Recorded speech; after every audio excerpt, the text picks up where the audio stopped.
Assalamualaikum warahmatullahi wabarakatuh. Perkenalkan, saya Nadia Putri Ramadanti dengan NIM 08041282328035.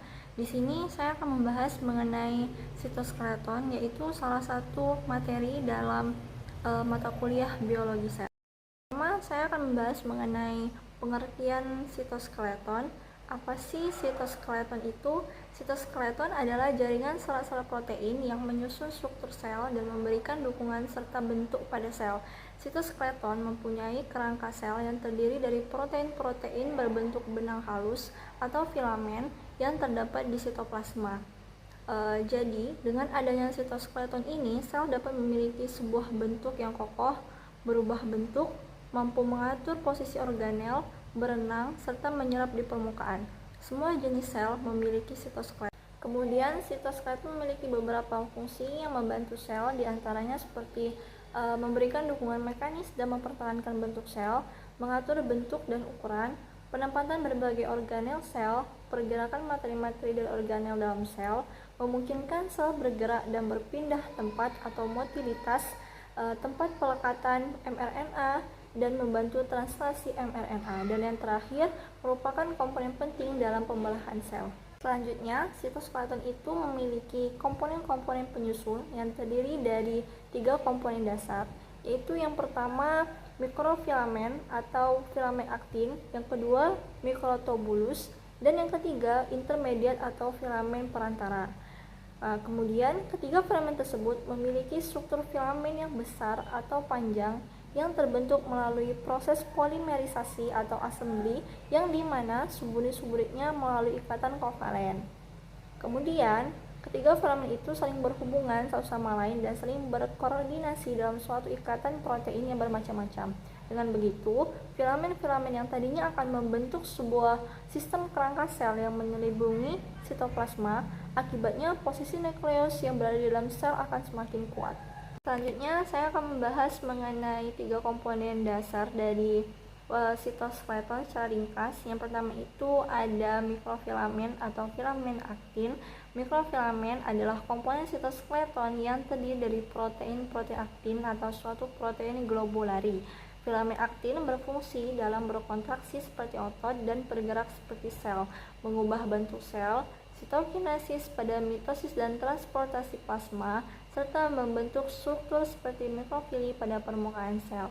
Mikrofilamen memiliki ukuran berdiameter antara 5 sampai 6 nanometer, memiliki panjang bervariasi, terdiri seperti protein globular yang menyebar di sekitar sitoplasma dan memiliki pergerakan secara dinamis. Mikrofilamen berlokasi di dekat membran sel dan dalam sel-sel dengan perluasan mikrofili. Yang kedua itu ada mikrotubulus. Mikrotubulus adalah salah satu komponen sitoskeleton yang terdiri dari protein tubulin. Mikrotubulus berfungsi dalam motilitas sel, pergerakan sel dan kromosom, transportasi interseluler, pembelahan sel, dan membentuk struktur dasar seperti silia, flagelia, sentral, dan badan basal. Selanjutnya, struktur mikrotubulus memiliki tubular yang berpasangan, terdiri dari 13 protofilamen yang mengandung protein. Protofilamen mengandung globular atau turbin yang terdiri atas alfa tubulin dan beta tubulin, yang mana keduanya berpilin satu sama lain.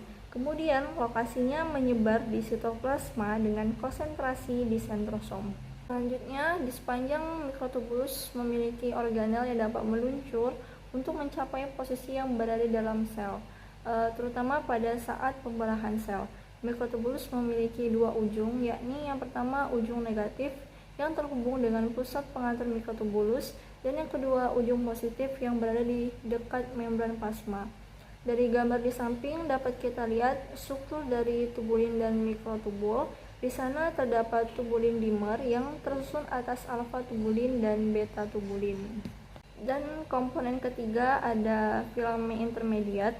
Filamen intermediat adalah komponen sitoskeleton yang terdiri dari berbagai jenis protein intermediat filamen. Filamen intermediat berfungsi dalam memberikan dukungan dan kekuatan mekanis pada sel. Filamen intermediat tersusun atas 4-5 protofilamen yang tersusun melingkar, bersifat liat, stabil, dan tersusun atas protein fibrosa. Sebagian besar filamen intermediate berfungsi untuk menyokong sel dan inti sel. Contoh filamen intermediate adalah keratin, vitamin, neurofilamen, lamina, nuklear, dan keratin. Filamen intermediate berperan sebagai peralatan sel yang lebih permanen daripada mikrofilamen dan mikrotubula yang sering dibongkar pasangkan dalam berbagai macam bagian sel. Selanjutnya, filamen intermediate memiliki karakteristik yang tersusun berlembar dengan diameter 10 nanometer dengan subunit antiparalel tetramers rod-like protein dan bersifat stabil. Lokasinya banyak terdapat di mesosom, di dalam membran nukleus, dan disusun di seluruh sitoplasma. Dari gambar di samping dapat kita lihat konstruksi filamen intermediate yang berukuran kurang lebih 10 nanometer dan disusun oleh keratin. Apabila sitoskeleton mengalami gangguan, dapat menyebabkan berbagai macam masalah. Beberapa di antaranya seperti kelainan bentuk dan ukuran sel, gangguan pembelahan sel, kelainan gerakan sel, dan penyakit genetik seperti progeria. Dan yang terakhir dari pembahasan kita kali ini dapat disimpulkan bahwa sitoskeleton termasuk jaringan serat-serat protein yang penting dalam mempertahankan struktur dan fungsi daripada sel. Komponen penyusun utamanya terdiri dari mikrofilamen, mikrotubulus, dan filamen intermediate. Sitoskeleton memiliki berbagai fungsi seperti memberikan dukungan mekanis, mengatur bentuk sel, dan memfasilitaskan transportasi interseluler. Dari gambar di samping dapat kita lihat 3 komponen dasar yang menyusun sitoskeleton.